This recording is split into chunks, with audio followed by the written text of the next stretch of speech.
कारण या सगळ्या गोष्टी जेव्हा आपण बघायला लागतो, खर तर महिला वर्गांचं विशेष कौतुक त्यांनी केलं. कारण इतक्या मोठ्या संख्येनं यात्रा संपल्यानंतर सुद्धा तुम्ही उपस्थित आहात, ही गोष्ट कौतुकाची आहे. पण त्याच्याही पेक्षा मोठी कौतुकाची गोष्ट, थोरात सर, हा त्यांचा प्राईम टाइम आहे. संध्याकाळचा 7 नंतरचा प्राईम टाइम स्वप्नांच्या पलीकडे जाण्याचा आहे. आणि अशा काळात महिला मोठ्या संख्येनं उपस्थित आहेत, त्याचं मला फार कौतुक वाटतं. बघा, पुढचे 1 तासभर मी तुमच्याशी संवाद साधणार आहे. आणि या संवादामध्ये जिथं जिथं तुम्हाला या संदर्भाने काही गोष्टी आवडतील तिथं हमखास दाद द्या, टाळ्या वाजवा. कारण कवी असो, साहित्यिक असो, कलावंत असो, तुम्ही जितकी चांगली दाद द्याल तितक्या चांगल्या तुम्हाला मी कविता ऐकवेन, तितके चांगले संदर्भ सांगेन. कारण एक गोष्ट तुम्हाला सांगतो थोरात सर, एक बहिऱ्यांचं गाव असतं, त्या गावात सगळे बहिरे, गावात सगळे बहिरे. आणि मग सणावाराचा दिवस, आणि या सणावाराच्या दिवसामध्ये गावात एक धनगराचं पोरग आपल्या मेंढ्या घेऊन शेतामध्ये जातं. दुपारी पुरणपोळ्यांचं जेवण केलेलं असतं आणि मग एका ठिकाणी जरा मस्तपैकी झाडाखाली झोपी जातं. आणि जेव्हा जागा होतं तेव्हा त्याला कळतं की आपली मेंढरं जागेवर नाहीये. इकडं तिकडं शोधतो, आपली मेंढरं सापडत नाहीये. त्याला आता ताण येतो की बाबा आपली मेंढरं गेली कुठे. थोडं 2 पावले पुढे जातो आणि मग त्याला एक शेतामध्ये एक शेतकऱ्याचं पोरग काम करताना दिसतं. मुळात ते धनगराचं पोरगही बहिर आहे, शेतकऱ्याचं पोरगही बहिर आहे, कारण गावच बहिऱ्यांचं गाव आहे. आणि मग तो त्याला विचारतो की बाबा माझी मेंढरं मला सापडत नाहीत, मगाशी एका शेतामध्ये चरायला सोडली होती, पण तू कुठं बघितलीस का. तो म्हणतो तू काय सांगतोयस, मला कळत नाही, तू इथनं निघून जा. अरे बाबा, माझी मेंढरं विचारतोय तुला, सापडत नाहीयेत, याच रानात चरायला सोडली होती. तो 2-3दा ऐकतो, म्हणतो मी तुला सांगतोय ना, तुझं मला काय कळत नाही, इथनं निघून जा. आणि निघून जा म्हणत थोरात साहेब एका दिशेला हात करतो. त्याला वाटतं बहुतेक आपली मेंढरं त्या दिशेला गेली असावी. योगायोगानं त्या दिशेला जातो, काही वेळ चालत राहतो आणि मग 4 पावलांवर योगायोगानं त्याला त्याची मेंढरं सापडतात. गंमत अशी होते, त्यात एक कळपामध्ये पाय मोडलेलं लंगडं मेंढरू त्याला बक्षीस म्हणून द्यावं असं वाटतं. तो ते उचलून घेऊन येतो शेतकऱ्याच्या पोराकडे. त्याला म्हणतो की बाबा माझी मेंढरं हरवली होती, तुझ्यामुळे मला माझी मेंढरं सापडली आहेत. एक पाय मोडलंय, लंगडं आहे, बक्षीस म्हणून घे, तुला बक्षीस म्हणून द्यावं असं वाटतंय. तो म्हणतो बहुतेक याच्या मेंढराचा पाय मी मोडलाय असा माझ्यावरती आरोप करतो. तो म्हणतो बघ बाबा इथनं निघून जा, मी काय तुझ्या मेंढराचा पाय मोडलेला नाही. तो म्हणतो तुझ्यामुळे मला मेंढरं सापडली आहे, बक्षीस म्हणून देतो, एखादं घे बक्षीस म्हणून. तो म्हणतो मी काय तुझ्या मेंढराचा पाय मोडलेला नाही. दोघांचं असं बराच वेळ चालतं, एका बाजूने हा, एका बाजूने तो. शेवटी दोघं निर्णय घेतात की आपण गावच्या कारभारीकडे जाऊ. आता गावचा कारभारी आमच्या शहाजी पाटील सरांसारखा, गावाच्या मध्यवर्ती ठिकाणी घर, आणि तोही गावासारखा बहिराच. आणि पाटील सर त्याचं नुकतंच बायकोशी भांडण झालेलं असतं.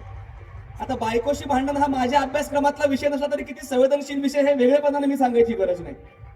त्याचं नुकतंच बायकोशी भांडण झालेलं असतं आणि त्यानं रागारागानं भांडून बायकोला घरातनं बाहेर काढलेलं असतं. बायको घरातनं बाहेर आणि ही दोघं आतमध्ये.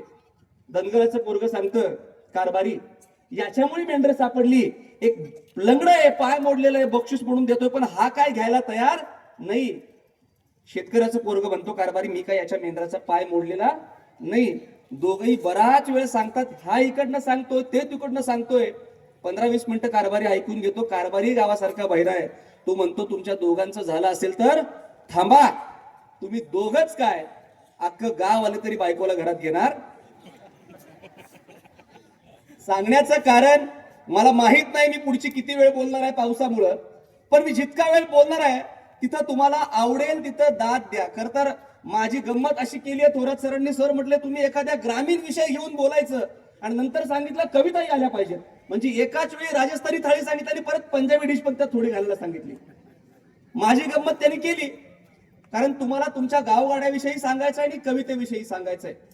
खर तर कविता हा जगण्याचा फार महत्वाचा विषय आहे आणि तो यांच्या फार अस्मितेचा विषय आहे. कारण जेव्हा लिखित परंपरा नव्हती तेव्हा कविता आपल्या डोईवरून वाहून आणण्याचं काम या माय माऊल्यांनी केलेलं होतं. कारण जात्यावरच्या ओव्या इथपासून जे सगळे मौखिक परंपरेतल्या कविता आहेत त्या सगळ्या आमच्या स्त्रियांनी ओढून आणलेल्या होत्या. कविता म्हणजे काय हे समजावून घेताना आमचे इंद्रजित भालेराव नावाचे कवी फार सुंदर म्हणतात की माईचा सोडून ज्यानं भलतीचा धरला पदर, अशांची कवितेनं कधीच केली नाही कदर. ज्याला सख्या बहिणीचा मुराळी होता आलं नाही, ज्याला सख्या बहिणीचा मुराळी होता आलं नाही, अशांसाठी कवितेला गोड गुराळ होता आलं नाही. पोटची पोर नांदायला जाताना ज्याचा आसू कधी ढळत नाही, अशांच्या तर मरणदारी कविता कधी वळत नाही. आणि अशांपासूनच कवितेला इतिहासात भीती होती. अशांपासूनच कवितेला इतिहासात भीती होती. म्हणून कविता 700 वर्ष जात्या भोवती जिती होती. आणि म्हणून कविता 700 वर्ष जात्या भोवती जिती होती. आणि कविता जात्या भोवती जिती ठेवण्याचं काम माझ्या माय मावल्यांनी स्त्रियांनी केलंय. एकदा टाळ्या त्यांच्यासाठी वाजू देत. मला विषय दिला सरांनी, जगण्याचे बदलते संदर्भ आणि हरवत चाललेला गावगाडा. मुळात गावगाडा म्हणजे काय? माणूस सकाळी झोपेतून उठतो आणि संध्याकाळी झोपतो, या दरम्यान दिवसभरात जी काही रहाटी करतो ती त्याची दिवसभराची दिवस रहाटी आहे. माणूस सोमवार पासून रविवारच्या संध्याकाळपर्यंत जो करतो ती त्याची आठवड्याची रहाटी आहे. 1 तारखेपासून 31 तारखेपर्यंत त्याची महिन्याची रहाटी आहे. आणि 1 जानेवारी ते 31 डिसेंबर त्याची ती वार्षिक रहाटी आहे. पण या सगळ्या बरोबर जगाची एक जग रहाटी सुरू आहे. तुमच्याही गावागावाची एक गाव रहाटी सुरू आहे. आणि हे सगळं मिळून एक गावगाडा असतो, जो गावगाडा पूर्वीपासून माणूस समूहानं राहायला सुरुवात झाली तिथपर्यंत होता. या सगळ्याचे संदर्भ आपल्याला कुठे सापडतात देसाई साहेब?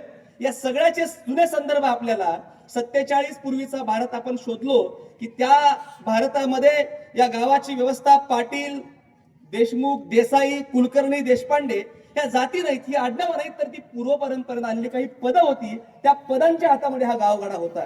47 ला देश स्वतंत्र झाला आणि मग त्यानंतरच्या 51 ते 55, 55 ते 60 या सगळ्या पंचवार्षिक योजना यायला लागल्या. आणि या पंचवार्षिक योजनामध्ये गावागावातली 18 आलुते, 12 बलुते, लोहार, चांभार, नावी, सुतार ही सगळी मंडळी या राजकारणाच्या मुख्य प्रवाहात यायला लागली. आणि हा गावगाडा हळूहळू बदलत गेला. म्हणजे फक्त डोक्यावरती पदर घेऊन चूल आणि मूल यामध्ये रमणारी आमची स्त्री सुद्धा नंतरच्या काळामध्ये गावाच्या राजकारणामध्ये अलीकडच्या काळात 33% आरक्षणामुळे फारच फास्ट यायला लागली. ही पण परिस्थिती वेगळी आहे.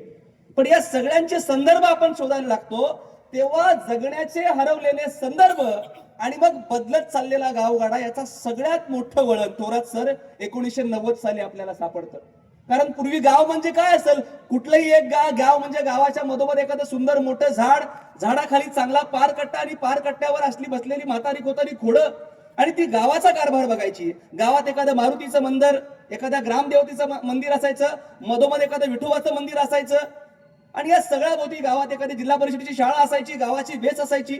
या सगळ्या गोष्टी गावातलं गाव पण टिकवून ठेवायचे. आणि मग गावातल्या गल्ली बोळातल्या अंगणात म्हातारी नऊवारी शालू नेसलेली, रुपयासारखा मोठा कुंकू असणारी, दारात नातू घेऊन अडगुलं मडगुलं सोन्याचं कडगुलं, तांदूला बाळा रुपयाचा वाळा टीक लावते म्हणत ती नातू सांभाळायची. आणि पळत पळत आलेल्या नातवाला पार कट्ट्यावरती बसलेला म्हातारा बंडीतली चिल्लर काढून द्यायचा. गावातले बदललेले संदर्भ मी या 2 गोष्टी सांगितलं तो अलीकडच्या काळात गावात बघायला मिळतात का, याचं सगळ्यात मोठं प्रातिनिधिक उदाहरण आहे. कारण झालं काय थोरात सर, 1990 साली आम्ही मुक्त अर्थव्यवस्था स्वीकारली. देश प्रचंड मोठ्या आर्थिक डबघाईला आला होता. आणि मला गंमत वाटते, ती गोष्ट फार महत्वाची आहे. जगातला प्रत्येक देश काही ना काहीतरी निर्माण करत राहतो आणि ते खपवण्यासाठी मार्केट शोधतो.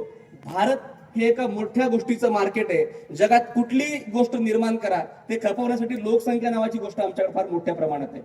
आणि मग 1991 ला मनमोहन सिंग देशाचे अर्थमंत्री झाले आणि त्यांनी देशाला आर्थिक डबघाईतनं बाजूला काढायला एक नवीन धोरण स्वीकारलं मुक्त अर्थव्यवस्थेचं. आणि मग जगासाठी भारत मोकळा झाला आणि भारतासाठी जग खुलं झालं आणि जग एक ग्लोबल विलेज व्हायला लागलं. आणि अशा काळात जे संदर्भ बदलायला लागले आणि मग ग्रामीण भागातल्या खेड्यापाड्यांना सुद्धा शहर व्हायची स्वप्न पडायला लागली आणि शहरीकरणाची, जागतिकीकरणाची नखं माझ्या ग्रामीण भागाच्या गावाला लागायला लागली. तिथं आमचा गावगाडा हरवायला लागला आणि तिथपासून तो हळूहळू बदलत गेलाय. याचे संदर्भ आम्हाला समजावून घ्यावे लागतील.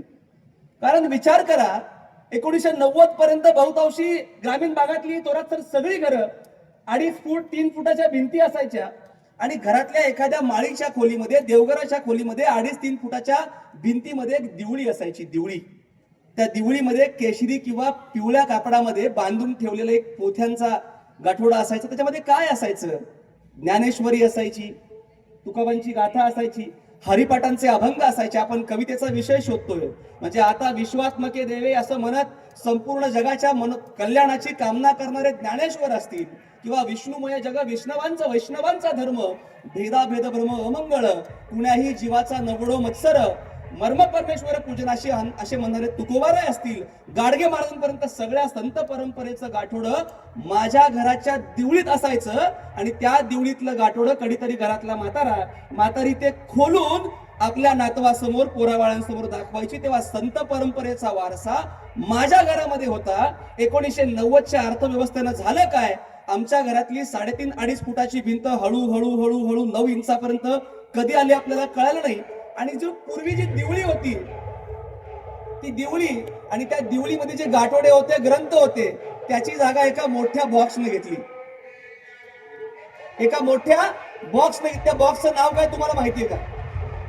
त्या बॉक्सचं नाव होतं टीव्ही. त्या टीव्हीचा प्रवास नंतर डॉल्बी पर्यंत हे पुढे येणार आहे, मी सांगणार आहे तुम्हाला. कारण असं म्हणतात महाराष्ट्राची एकूणच सांस्कृतिक परंपरा इथं नंतर तमाशाही, असं मला कळालं.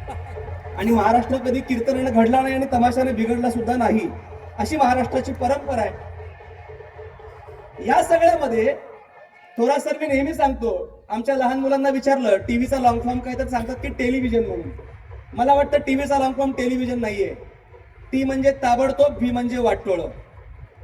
कारण नंतर मोबाईलचा भाग फार मोठा आहे, पण घराघरात टीव्ही नावाचा मोठा बॉक्स आला आणि या टीव्हीच्या बॉक्समुळं घराघरात मालिकांचं इतकं मोठ्या प्रमाणात पीक फोपावलं. या टीव्हीमुळं काय झालं, तर या टीव्हीमुळं आमच्या आईची मम्मी, मम्माचा मॉम, बाबांचा पप्पा आणि पप्पांचा पॉप, आणि या रॅपॉप मध्ये आमच्या मुलांचा लॉलीपॉप कधी झाला हे आमच्या मुलांना आणि आमच्या आई वडिलांना पण कधीच कळलं नाही. कारण जी आई संध्याकाळी मुलाला हातपाय धुवून दिवा लावायला सांगायची, ती आई संध्याकाळी या टीव्हीमुळं एकदा 7ला स्वप्नांच्या पलीकडे गेली की 10 शिवाय अलीकडे येत नाहीत. पाटील सर, बऱ्याच वेळा कुकरच्या शिट्ट्या सुद्धा कुणाला मोजायला लागतात, हे वेगळेपणाने सांगायची गरज नाही.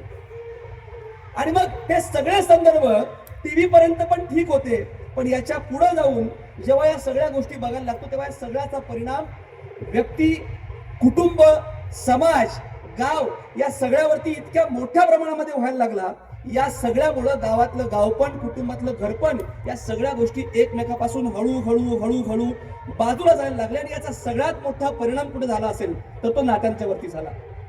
बघा, सहज उलगडून बघा, इथं बरीच जुनी खोड आहेत. 9 वारी साड्या घातलेल्या आमच्या जुन्या आजीच्या वयाच्या बायका, त्यांना विचारा जुनं गाव पण कसं होतं, जुनं घर पण कसं होतं. घरातली सगळी माणसं एक होती, घरातल्या सगळ्या नात्यांना महत्व होतं. म्हणजे आई असेल, वडील असेल, भाऊ बहीण असेल, आणि त्या सगळ्या नात्यांमधले काही खटके होते.